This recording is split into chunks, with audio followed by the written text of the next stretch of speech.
السلام علیکم ناظرین کرام، نئی ویڈیو میں آپ کو خوش آمدید کہتے ہیں۔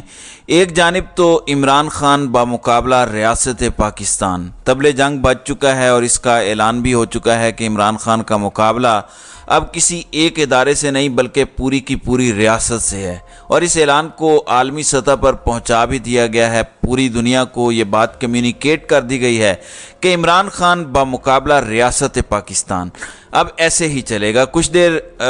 کچھ دیگر اہم ترین ڈیولپمنٹس بھی ہیں۔ چھٹی کے دنوں میں وزارت قانون میں ہلچل ہے اور وزارت قانون کے اندر ایک اسمبلی کی تیاری کی بازگشت چل رہی ہے۔ نواز شریف کی واپسی کے حوالے سے اہم ترین تفصیلات ہیں۔ اس سے پہلے نواز شریف کو اقتدار سے نکالنے کے لیے 1993 میں ایک کاکڑ فارمولہ آیا تھا، اور وہ اس وقت کے آرمی چیف کاکڑ صاحب کی طرف سے تھا۔ اب کاکڑ صاحب آرمی چیف تو نہیں ہیں، لیکن کاکڑ صاحب اس وقت پاکستان کے نگران وزیر اعظم ہیں، اور بہت سے لوگ ان کے پسندیدہ ہیں، اور انہیں بہت سے لوگ ریاست کا، اسٹیٹ کا نمائندہ بھی کہتے ہیں کہ وہ وہی سب کچھ کریں گے جو اسٹیٹ چاہتا ہے، جو طاقتور چاہتے ہیں۔ اب کاکڑ صاحب کے اس فارمولے کے حوالے سے جو کلیمز ہیں وہ بڑے امپورٹنٹ ہیں، کیونکہ وزارت قانون میں جو سمری تیار ہو رہی ہے وہ بڑی الارمنگ ہے، اور کس طرح سے ایک مرتبہ پھر نواز شریف کے لیے پورے کا پورا نظام، پورے کا پورا قانون، ہر چیز کو پلٹا جا سکتا ہے، ہر چیز کو گھمایا جا سکتا ہے۔ دیر از اے ریزن کاکڑ صاحب واز ان لندن۔ وہ وہاں پہ کرنے کیا گئے؟ UN جنرل اسمبلی میں بھی خطاب جو ہے وہ کاکڑ صاحب کا نہیں بنتا تھا، نگران وزیر خارجہ کو بھیجتے، وہ پاکستان کی پالیسی سٹیٹمنٹ پڑھ کے آ جاتے، تقریر کر کے آ جاتے۔ اب کاکڑ صاحب کے ہاتھ پاکستان کا وزیر اعظم والا جہاز لگ گیا ہے، تو اگلے پچھلے سارے شوق پورے کرنے ہیں، جو ان کے دل میں آتا ہے، ساری خواہشیں جو ان کے اندر دبی ہوئی تھیں وہ پوری کرنے چلے ہیں۔ یار یہ ٹیکس پیئر کا پیسہ ہے، ملکی معیشت کے لیے اتنے اقدامات ہو رہے ہیں اور لوگوں کو ریلیف آپ دے نہیں پا رہے۔ کدھر گیا ریلیف، اور کدھر گئی وہ ریلیف کی میٹنگز، اور وہ بجلی کے بلوں میں کمی کا ڈرامہ، وہ سارے ڈرامے تھے، اور آپ جہاز کے جھولے لے کر غریب عوام کا مذاق اڑا رہے ہیں۔ ایک جانب تو کاکڑ صاحب نے اب عالمی جریدہ BBC کو ایک انٹرویو دیا، اور یہ انٹرویو بہت زیادہ اہمیت کا حامل ہے، اور اس انٹرویو کے اندر بہت کچھ پوشیدہ ہے، بہت کچھ پنہاں ہے، اور یہ انٹرویو آپ نے غور سے اس کے مندرجات جو میں آپ کے سامنے رکھتا ہوں سننے ہیں۔ اس میں نواز شریف کے حوالے سے انہوں نے جو بات کی ہے وہ بات نہیں ہے، کیونکہ اب جو لوگ دعویٰ کر رہے ہیں کہ انہوں نے نواز شریف کے معاملے پر وزارت قانون سے رائے مانگی ہے، یہ جو رائے مانگی گئی ہے اور ایک ہنگامی اجلاس بلانا ہے، اس سے پہلے وزارت قانون میں ہلچل ہے اور ایک ایگزیکٹو سمری کی بازگشت ہے نواز شریف کو فیور دینے کے لیے۔ کیا اس وقت نظام یہ سب کرے گا؟ طاقتور کریں گے؟ آپ یہ دیکھ لیں کہ انوار الحق کاکڑ کی کابینہ کا حصہ فؤاد حسن فؤاد اور احد چیمہ ہیں۔ توقیر علی شاہ جو کہ شہباز شریف کے رائٹ ہینڈ ہیں، وہ ان کے بھی پرنسپل سیکرٹری ہیں۔ نون لیگ کے لوگوں نے فؤاد حسن فؤاد کے وزیر بننے پہ ٹویٹس کیے، ان کے قریبی لوگوں نے، ان کے نیریٹو میکرز نے، کہ نواز شریف کی ٹیم کی وزیر اعظم ہاؤس میں انٹری نواز شریف کے آنے سے پہلے ہی۔ تو آپ یہ چیزیں سمجھیں، اور یہ نگران حکومت پر ایک بہت بڑا سوالیہ نشان ہے، اور اس چیز کو انہیں ایڈریس کرنا چاہیے۔ دیکھیں، نگران حکومت سے نو ہارش فیلنگ فار دیم، ان سے اچھے کی امید ہے، لیکن ان کی کچھ ایسی سٹیٹمنٹس ہیں جو بہت معنی خیز ہیں۔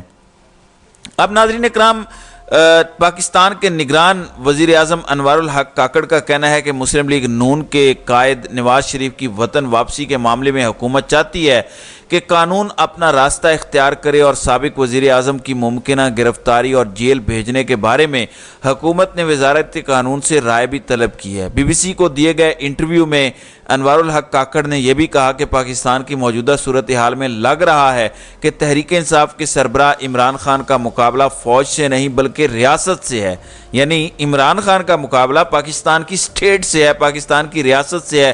ریاست اور فوج، یعنی ریاست سے مراد پورا نظام، پوری کی پوری سٹیٹ مشینری۔ آپ کر کیا رہے ہیں؟ یہ ایک انتہائی ہائیلی ارریسپانسیبل سٹیٹمنٹ ہے۔ وہ کیوں؟ وہ اس لیے کہ آپ پاکستان کے مقبول ترین سیاسی رہنما کے خلاف اس طرح سے گفتگو کر رہے ہیں جو آپ کی حیثیت اور اوقات سے بڑھ کر ہے۔ مطلب آپ کے اتنے کنٹرولڈ سروس کے باوجود عمران خان کی مقبولیت سب سے زیادہ دکھانے پر سب مجبور ہوئے ہیں۔ وہاں پہ مریم نواز 2 سروے لے کے گئی نواز شریف کے سامنے PMLN کی اپنی میٹنگ میں، اس میں بھی کہا گیا ہے کہ 60-40 ایک میں اور ایک میں 55-45 کہا گیا ہے، تو وہ بھی اندر کھاتے مان رہے ہیں۔ آپ پاکستان کے مقبول ترین سیاسی رہنما جو پاکستانی عوام کے دلوں کی دھڑکن ہے، آپ اس شخص کو ریاست پاکستان کے مقابلے میں پیش کر رہے ہیں۔ آپ کس طرح کی فضول سٹیٹمنٹس دے رہے ہیں؟ آپ کو اپنے الفاظ کا چناؤ وہ بھی عالمی سطح پر بہتر کرنا چاہیے۔ آپ بغض عمران میں پاگل ہوئے پڑے ہیں، مگر کچھ عالمی فورم کا ہی احساس کر لیں۔ اب اقوام متحدہ میں جنرل اسمبلی سے خطاب کے بعد پاکستان واپسی سے قبل لندن میں قیام کے دوران بی بی سی سے گفتگو میں نگران وزیر اعظم نے جہاں پاکستان کے آئندہ عام انتخابات کو غیر جانبدارانہ اور منصفانہ بنانے جیسے موضوعات پر سوالات کے جواب دیے، وہیں نواز شریف کی واپسی اور عمران خان کو درپیش معاملات کے اوپر بھی انہوں نے کچھ باتیں کہیں۔ انہوں نے کہا کہ میں نے وزارت قانون سے اقوام متحدہ آنے سے پہلے پوچھا تھا، اس وقت تک یقینی نہیں تھا کہ میاں صاحب کب تشریف لائیں گے، لیکن اب وطن پہنچ کر اس ضمن میں ایک اجلاس بھی طلب کیا جائے گا، یعنی ایک بہت بڑا اجلاس بھی یہ بلانے جا رہے ہیں۔ میں نے عمران خان کے بارے میں جو اشارتاً بات کی، اس کا مقصد یہ تھا کہ عدالتی نظام میں جتنے بھی مواقع ہیں، اگر انہیں استعمال کرنے کے بعد بھی قوانین کے تحت انہیں الیکشن سے روکا گیا تو یہ ہمارے مینڈیٹ سے باہر ہوگا کہ ہم انہیں کوئی ریلیف دے سکیں۔ قانون اپنا راستہ عمران خان کے معاملے میں خود اختیار کرے گا۔ نگران وزیر اعظم نے کہا کہ اگر عدالتوں سے کوئی ریلیف نہ ملا تو پھر بدقسمتی سے عمران خان کو ان نتائج کا سامنا کرنا پڑے گا۔ جب ان سے پوچھا گیا کہ موجودہ تناظر میں وہ ملکی ماحول کو عمران خان اور فوج کے مقابلے کے طور پر دیکھتے ہیں تو انہوں نے زور دے کر کہا کہ نہیں، عمران خان بمقابلہ فوج نہیں، لیکن میں عمران خان بمقابلہ ریاست دیکھ رہا ہوں۔ نگران وزیر اعظم نے نواز شریف کی واپسی کے حوالے سے کہا کہ ان کے مقابلے میں ہم چاہیں گے کہ قانون اپنا راستہ خود اختیار کرے۔ آپ کو یاد ہوگا کہ وہ ایک عدالتی حکم نامے کے ساتھ ملک سے باہر گئے تھے، عدالت سے اجازت لے کر ملک سے باہر گئے تھے۔ پھر انہوں نے کہا کہ نواز شریف کے معاملے کے دو پہلو ہیں، ایک تو سیاسی ہے، تاہم اس بحث میں جائے بغیر اگر مروجہ قانون کے تحت دیکھا جائے تو یہ فیصلہ عدالتوں نے کرنا ہے۔ ایک سزا یافتہ شخص کو عدالتوں نے اجازت دی تھی، ایگزیکٹو نے نہیں دی تھی، تو یہ سوال عدالتوں کے پاس ہے، ایگزیکٹو کے پاس نہیں ہے۔ جب ان سے پوچھا گیا کہ کیا وہ یہ تسلیم کرتے ہیں کہ نواز شریف ایک سزا یافتہ شخص ہیں، تو انوار الحق کاکڑ نے کہا کہ میں تسلیم کروں یا نہ کروں، جب ایک شخص کو اعلیٰ عدالتوں نے غلط یا صحیح طریقے سے سزا دی ہے تو میرے کہنے سے نہ وہ سزا ختم ہو سکتی ہے نہ بڑھ سکتی۔ تو بڑے طریقے سے میاں صاحب کے خلاف کوئی بات انہوں نے نہیں کی، مطلب انہوں نے ساتھ یہ بھی کہہ دیا کہ صحیح طریقے سے یا غلط طریقے سے عدالتوں نے سزا سنا دی، مطلب عدالتیں غلط طریقے سے بھی سزا سناتی ہیں، لیکن عمران خان والے معاملے میں یہ بات نہیں کی۔ پھر انہوں نے نواز شریف کے خلاف جو فیصلہ آیا تھا وہ ایک فرد واحد کے خلاف فیصلہ تھا جس پر کچھ نے شادیانے بجائے، لیکن اس سیاسی شخص کی جماعت نے اگلے انتخابات میں 90 کے قریب نشستیں بھی حاصل کی تھیں۔ یہ باتیں عمران خان کے لیے ان کی زبان سے نہیں نکلتی۔ پھر انتخابات میں حکومت کے غیر جانبداری کے حوالے سے پوچھے گئے سوال کے جواب میں انہوں نے کہا کہ پاکستان تحریک انصاف کے ساتھ قطعاً کوئی سختی نہیں برتی جائے گی۔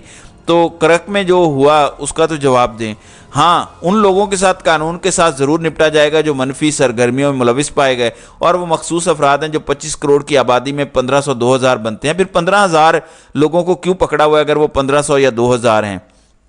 اور انہوں نے یہ بھی کہا کہ ان کو پاکستان تحریک انصاف سے جوڑنا منصفانہ تجزیہ نہیں ہوگا۔ تو سوال یہ ہے کہ اگر آپ 9 مئی کے واقعات کے لوگوں کو ہی ٹارگٹ کرنا چاہتے ہیں تو پی ٹی آئی کا اگر کہیں پیسفل جلسہ ہو رہا ہے کرک کے اندر جیسے ہو رہا تھا، اس پر شیلنگ کی کیا ضرورت تھی؟ ویسے نگران وزیر اعظم نے تو یہ بھی کہہ دیا کہ پاکستان میں صحافت آزاد ہے، لیکن کتنی آزاد ہے وہ ہم سب کو پتہ ہے۔ اب یہاں پر کچھ بڑی الارمنگ اور بڑی اہم ڈیولپمنٹس ہیں۔ جب نواز شریف وزیر اعظم تھے، ان کا پھڈا ہوا تھا اس وقت کے صدر غلام اسحاق خان کے ساتھ۔ اس وقت کے آرمی چیف نے ایک فارمولہ جسے بعد میں کاکڑ فارمولہ کہا گیا وہ لانچ کیا، اور اس کے تحت دونوں ہی گھر چلے گئے، یعنی صدر صاحب بھی گھر چلے گئے اور وزیر اعظم بھی گھر چلتے بنے، اور یہ تھا بیسیکلی کاکڑ فارمولہ۔ اب ایک مرتبہ پھر ایک نئے کاکڑ فارمولے کی باز گشت ہے، وہ نواز شریف کو اقتدار سے نکالنے کا فارمولہ تھا۔ اس منصوبے کے تحت نواز شریف کے قریب سمجھے جانے والے صحافی جو رپورٹ کر رہے ہیں، اور میں صرف اور صرف ان کو کوٹ کر رہا ہوں، جو کلیمز آ رہے ہیں نواز شریف کے کیمپ سے آ رہے ہیں کہ کاکڑ صاحب کا